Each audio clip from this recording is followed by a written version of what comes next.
Guys, അപ്പോൾ ഇന്നൊരു Sunday morning റുട്ടീനാണ്. എല്ലാ ദിവസത്തെയും മോർണിംഗ് റുട്ടീൻ ഏകദേശം സെയിം ആയിട്ടിരിക്കും. പക്ഷേ സൺഡേ അത് കുറച്ച് ഡിഫറെൻ്റ് ആണ്. കാരണം സൺഡേ ഞാൻ എൻ്റെ ബോഡിക്ക് ഏറ്റവും കൂടുതൽ റെസ്റ്റ് കൊടുക്കാൻ ആഗ്രഹിക്കുന്നൊരു ദിവസമാണ്. കാരണം എന്താണെന്ന് വെച്ചാൽ ഈ കഴിഞ്ഞ ആഴ്ച ഭയങ്കര ഹെക്ടിക്കായിരുന്നു എനിക്ക്. എന്തുകൊണ്ടാണെന്ന് എനിക്കറിയാൻ പാടില്ല, ഭയങ്കര ബോഡി പെയിനും ക്ഷീണവും ഒക്കെ കൊണ്ട് ഞാൻ പെട്ടെന്ന് കിടന്നുറങ്ങലും കാര്യങ്ങളൊക്കെ ആയിരുന്നു. എനിക്ക് മര്യാദയ്ക്ക് സ്റ്റഡീസിൽ പോലും കോൺസെൻട്രേറ്റ് ചെയ്യാൻ പറ്റുന്നുണ്ടായിരുന്നില്ല. ബോഡി ബോഡി ബോഡി ഭയങ്കര വീക്കായിട്ടുണ്ടായിരുന്നു എനിക്ക് ആ ഒരാഴ്ച ഫുള്ള്. അപ്പോൾ ഞാൻ ഇന്ന് എന്തായാലും ക്ലാസ്സൊന്നും ഇല്ലല്ലോ, അപ്പോൾ പതുക്കെ എഴുന്നേറ്റ് ഫുഡൊക്കെ കഴിച്ചതിന് ശേഷം പതുക്കെ പഠിക്കാനിരിക്കാമെന്ന് വിചാരിച്ചു. കാരണം ഇന്ന് വീട്ടിൽ കുറച്ച് ക്ലീനിങ്ങും പരിപാടിയൊക്കെ ഉണ്ടായിരുന്നു. അപ്പോൾ രാവിലെ കുറച്ച് ക്ലീനിങ് ഒക്കെ ചെയ്തതിന് ശേഷം ഞാൻ വന്നിരുന്നിട്ട് പഠിച്ചിട്ടുണ്ടായിരുന്നു. ആദ്യം തന്നെ ഞാൻ ചാടിക്കയറി എക്കണോമിക്സ് എടുത്തിട്ടുണ്ടായിരുന്നു. പിന്നെ ഞാൻ ആലോചിച്ച എക്കണോമിക്സ് ഇപ്പോൾ എടുത്തിട്ട് ശരിയാവില്ല. കാരണം എനിക്ക് സ്റ്റാർട്ടിങ് ട്രബിൾ നല്ലതുപോലെ ഉണ്ട്. തിരിച്ച് സ്റ്റഡീസിലേക്ക് വരാൻ ഭയങ്കര മടിയും കാര്യങ്ങളൊക്കെയാണ്. അപ്പോൾ എക്സാം കഴിഞ്ഞതിന് ശേഷം ഈ ഒരു പ്രശ്നമുണ്ട്, ഭയങ്കര മടിയും എന്തോ വീണ്ടും ബുക്ക് എടുക്കാനൊക്കെ ഒരു മടി. സ്കൂളിൽ കുറേ പ്രോഗ്രാംസ് ഒക്കെ ആയതിനു ശേഷം പിന്നെ ബോഡിയും ഭയങ്കര ടയർഡാണ്. അപ്പോൾ എനിക്ക് ഇഷ്ടമുള്ള എന്തെങ്കിലുമൊക്കെ ചെയ്യാമെന്ന് വെച്ചിട്ട് ഞാൻ അക്കൗണ്ടൻസി എടുത്തിട്ടുണ്ടായിരുന്നു. അക്കൗണ്ടൻസിയിൽ ക്യാഷ് ബുക്കിൻ്റെ പോർഷൻ ഒന്ന് റിവൈസ് ചെയ്ത് വിടാമെന്ന് വിചാരിച്ചു. അതെനിക്ക് വലിയ കാര്യമായിട്ട് പിടുത്തമുണ്ടായിരുന്നില്ല. എക്സാമിൻ്റെ തലേന്ന് നിൽക്കുകയാണ് അതേ പഠിച്ചിട്ടാണ് പോയിട്ടുണ്ടായിരുന്നത്. അപ്പോൾ അതൊന്ന് ആ ഒരു പോർഷനൊക്കെ ഒന്ന് റീകോളൊക്കെ ചെയ്ത് ഒന്ന് സെറ്റാക്കിയിട്ട് 2-3 ക്വസ്റ്റ്യൻസൊക്കെ പ്രാക്ടീസ് ചെയ്യാമെന്ന് വിചാരിച്ചു. അപ്പോൾ ഒന്ന് സെറ്റാവുമല്ലോ. എനിക്ക് അക്കൗണ്ടൻസി ചെയ്യാൻ ഭയങ്കര ഇഷ്ടമാണ്. അക്കൗണ്ടൻസിൻ്റെ ക്വസ്റ്റ്യൻസും കാര്യങ്ങളൊക്കെ നല്ല രസമാണ് ചെയ്തുകൊണ്ടിരിക്കാനായിട്ട്. മനസ്സിലാവുകയാണെങ്കിൽ നല്ല രസമാണ്, പക്ഷെ മനസ്സിലായില്ലെങ്കിൽ നല്ല ബുദ്ധിമുട്ടും കൂടാണ് ഈ അക്കൗണ്ടൻസി എന്ന് പറയുന്നത്. ഞാൻ കഴിഞ്ഞ 2-3 ആഴ്ചക്ക് മുമ്പ് വരെ വീഡിയോ ഒക്കെ ഒരു 6 മണിയൊക്കെ ആകുമ്പോഴേക്കും അപ്ലോഡ് ചെയ്തിട്ടുണ്ടാവും. പക്ഷേ ഇപ്പോൾ ഈ ഒരു 2-3 ആഴ്ചയൊക്കെ ആയിട്ട് ഭയങ്കര ലേറ്റായിട്ടൊക്കെയാണ് വീഡിയോ ഇടുന്നതും കാര്യങ്ങളൊക്കെ. കാരണം എൻ്റെ ഈ ഒരു ക്ഷീണവും ബോഡി പെയിനും എല്ലാം കൂടെ കൊണ്ടിട്ടാണ്. എക്സാം കഴിഞ്ഞതിന് ശേഷമാണ് എനിക്കിപ്പോൾ ഇത്രയും ലാഗ് വരുന്നത്. എക്സാമിൻ്റെ സമയത്ത് പോലും പ്രോപ്പറായിട്ടൊക്കെ വീഡിയോ അപ്ലോഡ് ചെയ്തുകൊണ്ടിരുന്നതാണ് ഞാൻ. പക്ഷേ എക്സാം കഴിഞ്ഞ ടൈം തൊട്ടാണ് എനിക്ക് പ്രശ്നമുള്ളത്. എക്സാമിൻ്റെ സമയത്ത് ഞാൻ വിചാരിച്ചിട്ടുണ്ടെന്ന് എന്താണെന്ന് വെച്ചാൽ, ഇപ്പോൾ ഈ ഒരു നല്ലൊരു ഫ്ലോയിൽ സ്റ്റഡീസ് പോകുന്നുണ്ട്. അപ്പോൾ എക്സാം കഴിയുമ്പോഴും ആ ഒരു ഫ്ലോ നമുക്ക് നിലനിർത്താം. അധികം നേരം ഒന്നും പഠിക്കണ്ട, കുറച്ച് നേരം ടൈം എന്തായാലും സ്റ്റഡീസിൽ ഡെയിലി വെക്കാം എന്നൊക്കെ വിചാരിച്ചിട്ടൊക്കെയാണ് ഇരുന്നിട്ടുണ്ടായിരുന്നത്. പക്ഷേ എൻ്റെ ലാസ്റ്റ് എക്സാം കഴിഞ്ഞതിന് ശേഷം ഉടനെ ഞാൻ വന്ന് കിടന്നുറങ്ങിയിട്ടുണ്ടായിരുന്നു. പിന്നെ കുറേ നേരം ഫോൺ കണ്ടു. ആ ഒരു എക്സാം ടൈമിൽ ഞാൻ അനുഭവിച്ച സ്ട്രെസ്സൊക്കെ ഞാൻ ഫോൺ കണ്ട് ഉറങ്ങിയൊക്കെ തീർത്തിട്ടുണ്ടായിരുന്നു. അതിന് ശേഷം പിന്നെ എനിക്ക് വീണ്ടും ആ ഒരു സ്റ്റഡീസിലേക്ക് വരാനായിട്ടൊരു മടിയും പിന്നെ ഒരു താല്പര്യമില്ലായ്മയൊക്കെ ആയിരുന്നു. അതുകൊണ്ട് തന്നെയാണ് വീഡിയോ 2 ദിവസം ഞാൻ അപ്ലോഡ് പോലും ചെയ്തിട്ടുണ്ടായിരുന്നില്ല. ഭയങ്കര മടിയും കാര്യങ്ങളൊക്കെ ആയിരുന്നു. ഞാൻ പിന്നെ എക്സാം കഴിഞ്ഞ ദിവസം ഞാൻ പഠിച്ചിട്ടുണ്ടായിരുന്നു കുറച്ച് നേരം. ആ ഒരു വീഡിയോ പോലും ഞാൻ അപ്ലോഡ് ആക്കാനുള്ള ഒരു ഇതുപോലും എനിക്ക് ഉണ്ടായിരുന്നില്ല. അത്രത്തോളം മടുത്തു പോയിട്ടുണ്ടായിരുന്നു. പിന്നീട് എക്സാമൊക്കെ കഴിഞ്ഞതിന് ശേഷമുള്ള ആഴ്ച സ്കൂൾ വീണ്ടും റീസ്റ്റാർട്ട് ചെയ്ത സമയം തൊട്ട് ഞങ്ങളുടെ സ്കൂളിൽ ഈ പ്രോഗ്രാംസ് ഞങ്ങളുടെ സ്പോർട്സ് ഡേ വരുന്നുണ്ട്. അപ്പോൾ അതിനെ ബേസ് ചെയ്തിട്ടുള്ള കുറേ ഗ്രൂപ്പ് ഇവൻറ്റ്സും കാര്യങ്ങളൊക്കെ നടന്നുകൊണ്ടിരിക്കുകയാണ്. അപ്പോൾ എനിക്കതിൽ നിന്നൊന്നും മാറി നിൽക്കാൻ പറ്റാത്തത് കൊണ്ട് തന്നെ ഫുൾ ബിസി ആയിരുന്നു. എനിക്ക് ഒന്നിലും മര്യാദയ്ക്ക് കോൺസെൻട്രേറ്റ് ഒന്നും ചെയ്യാൻ പറ്റാത്തൊരവസ്ഥയായിരുന്നു. അതുകൊണ്ട് തന്നെയാണ് വീഡിയോ ഇടാനും വീഡിയോ എടുക്കാനും ഒക്കെ ഇത്രയും ടൈമായതും ആ ഒരു ഗ്യാപ്പ് വന്നതും പിന്നെ സ്റ്റഡീസിൽ നിന്ന് എനിക്ക് മാറി നിൽക്കേണ്ടി വന്നതും ഈ ഒരു ബോഡി പെയിനും എല്ലാം കാരണം ആ ഒരു സ്പോർട്സ് ഡേ വരാൻ പോകുന്നതിൻ്റെയാണ്. സ്പോർട്സ് ഡേ കഴിയുമ്പോഴേക്കും ഞങ്ങൾക്ക് വീണ്ടും എക്സാംസിൻ്റെ കാര്യങ്ങളൊക്കെ വീണ്ടും വന്നു തുടങ്ങിയിട്ടുണ്ടാവും. അപ്പോൾ സ്പോർട്സ് ഡേക്ക് വേണ്ടി ഞാൻ ഭയങ്കര എക്സൈറ്റഡ് ആണ്. എനിക്കെന്തോ ഞാൻ സ്പോർട്സ് ഡേക്ക് ഉണ്ടാകുന്ന എക്സൈറ്റ്മെൻറ്റും കാര്യങ്ങളൊന്നും എനിക്ക് ഒരിക്കലും ഉണ്ടാവാറില്ല. പക്ഷേ ഈ പ്രാവശ്യം ഒരു എക്സൈറ്റ്മെൻറ്റും കാര്യങ്ങളൊക്കെ ഉണ്ട്. ഞാൻ ഈ സ്റ്റുഡൻറ്റ് കൗൺസിൽ കയറിയതിന് ശേഷമുള്ള ഫസ്റ്റ് സ്പോർട്സ് ഡേ ആണല്ലോ. അപ്പോൾ അതിൻ്റെ ഒരു എക്സൈറ്റ്മെൻറ്റും പിന്നെ ഞങ്ങൾ പോയിൻറ്റ്സ് വെച്ച് നോക്കുമ്പോൾ ഞങ്ങൾ അത്യാവശ്യം ലീഡിങ്ങിൽ കൂടെ നിൽക്കുകയാണ്. അപ്പോൾ അതിൻ്റെ ചിലപ്പോൾ ഇനി ഞങ്ങൾക്ക് ഫസ്റ്റ് കിട്ടിയാലോ എന്നുള്ളൊരു ഇതിലും കൂടെ ഉള്ളതുകൊണ്ട് തന്നെ ഭയങ്കര എക്സൈറ്റഡ് ആണ് സ്പോർട്സ് ഡേക്ക് വേണ്ടിയിട്ട്. ഈ സ്പോർട്സും സ്റ്റഡീസും ആർട്സും എല്ലാം കൂടെ മാനേജ് കൊണ്ടുപോകുന്ന പിള്ളേരോട് എനിക്ക് സത്യം പറഞ്ഞാൽ അസൂയയാണ്. എനിക്കും ഇത്ര എല്ലാം കൂടെ ഒരുമിച്ച് മാനേജ് കൊണ്ടുപോകാൻ പറ്റത്തേയില്ല. ഏതെങ്കിലും ഒന്ന് തന്നെ എങ്ങനെയാണ് മാനേജ് ചെയ്യുന്നതെന്നുണ്ടെങ്കിൽ എനിക്കേ അറിയത്തുള്ളൂ. ഞാൻ ഈ സ്പോർട്സിനെങ്ങാനും നിൽക്കുകയാണെങ്കിൽ ഞാൻ എന്തായാലും എൻ്റെ സ്റ്റഡീസ് കോംപ്രമൈസ് ആകും. കാരണം കഴിഞ്ഞ് വരുമ്പോഴേക്കും വീട്ടിലെത്തുമ്പോഴേക്കും നല്ല ടയർഡായി ഞാൻ എന്തായാലും കിടന്ന് ഉറങ്ങായിരിക്കും ചെയ്തിട്ടുണ്ടാവുക. ഞാൻ പഠിക്കാനിരിക്കത്തേയില്ല. വീഡിയോ അപ്ലോഡ് ചെയ്യണമെങ്കിൽ മാത്രം കുറച്ചേരം ഇരുന്നാലായി. പക്ഷെ എന്നാലും എനിക്ക് എൻ്റെ കോൺസെൻട്രേഷൻ അവിടെ ഉണ്ടാവത്ത പോലുമില്ല.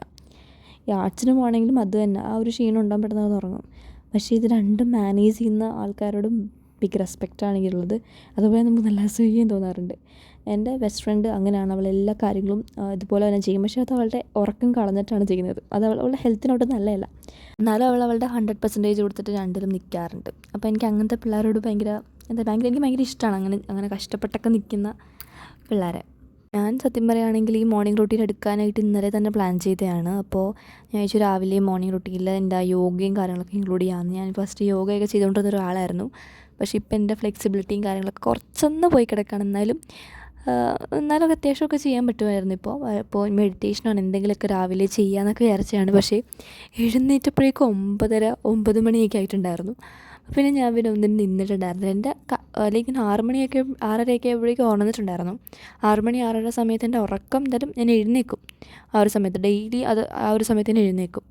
പക്ഷേ ഞാൻ വീണ്ടും കിടന്നുറങ്ങിയിട്ടുണ്ടായിരുന്നു. എനിക്ക് എന്തൊക്കെയോ ഭയങ്കര കാലിനൊക്കെ ഭയങ്കര വേദനയായിരുന്നു. അപ്പോൾ ഞാൻ വീണ്ടും കിടന്നുറങ്ങിയിട്ടുണ്ടായിരുന്നു. പിന്നെ ലേറ്റായിട്ട് എഴുന്നേറ്റാൽ മതിയല്ലോ, സൺഡേ അല്ലേ, സൺഡേ എങ്കിലും മര്യാദയ്ക്ക് ലേറ്റായിട്ടൊക്കെ എഴുന്നേറ്റാൽ മതി എന്ന് വിചാരിച്ചിട്ട് ഞാൻ വീണ്ടും കിടന്നുറങ്ങിയിട്ടുണ്ടായിരുന്നു.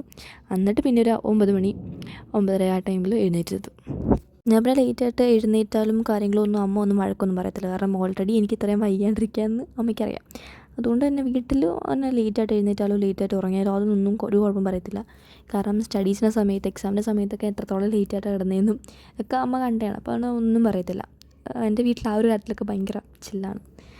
ലേറ്റായിട്ട് എഴുന്നേറ്റാലും നേരത്തെ എഴുന്നേറ്റാലും എല്ലാം ഒരു കുഴപ്പമില്ല. ഞാൻ മോർണിംഗ് റൊട്ടീനല്ല സത്യത്തിൽ വിചാരിച്ചത്, ഒരു ഡേ ഇൻ മൈ ലൈഫ് എടുക്കാമെന്നാണ് വിചാരിച്ചത്. പക്ഷേ എന്നെക്കൊണ്ട് ഡേ ഇൻ മൈ ലൈഫ് ഒന്നും നടപ്പിലാവുന്നൊരു കേസല്ല. കാരണം ഞാൻ വീഡിയോ എടുക്കാനൊക്കെയായിട്ട് വിട്ടുപോകും.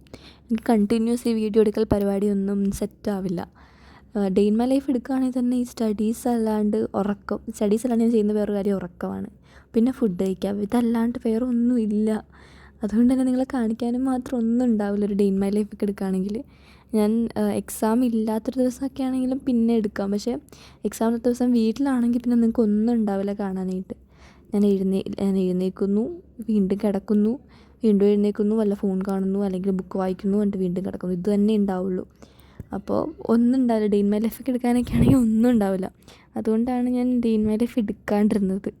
രാവിലത്തെ മോർണിംഗ് റൊട്ടീനൊക്കെ ആണെങ്കിൽ നമുക്ക് എന്തെങ്കിലുമൊക്കെ പറയാനൊക്കെ ഉണ്ടാവും. ആ ഒരു ദിവസത്തെ കാര്യങ്ങൾ മൊത്തം എനിക്ക് ആ മോർണിംഗ് റൊട്ടീനിൽ ഉൾപ്പെടുത്താനും പറ്റും. അതുകൊണ്ട് തന്നെയാണ് ഇത് ചെയ്യുന്നത്.